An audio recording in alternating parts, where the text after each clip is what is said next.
Alright, so here we have a company that runs a business. They're in the construction industry, so quite a successful business. They have a trust which owns 100% of the shares in that company. So we're starting to build up a bit of an asset base in here in terms of good profits in this entity, in this company.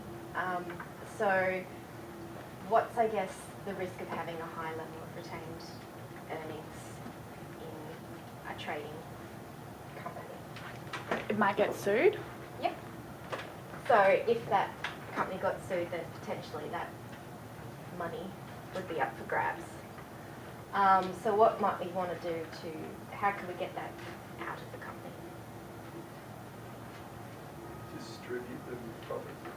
Yep, so we can pay a dividend. So we can pay a dividend down into this trust. What's the problem with that?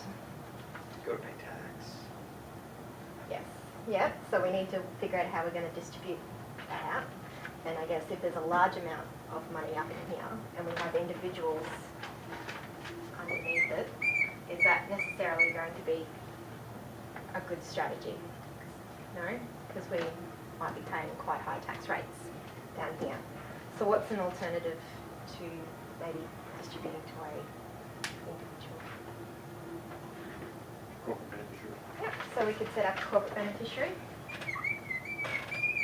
and we could put some of that money down into here and distribute down into there. What's another issue that we have to consider when we're doing distributions around the place? It's the issue with having an unpaid present entitlement to a company. You've got to actually pay it down there, or set up a loan for 7 years to get it down there. Okay. Yeah, so we have this issue where we've got this unpaid present entitlement that may come under the Div 7A rules. So what we can do is, well, I guess this is all just on paper, so really the actual cash hasn't flowed down here, has it? But what we can do is then loan back that money up into the top company. So we have a company-to-company loan. Is there any issue with that? No? Good. And then we can use that to get rid of these PEs and things and loans out.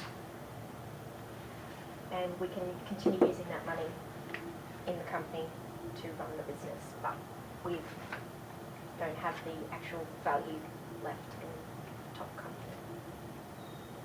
Okay? Any questions?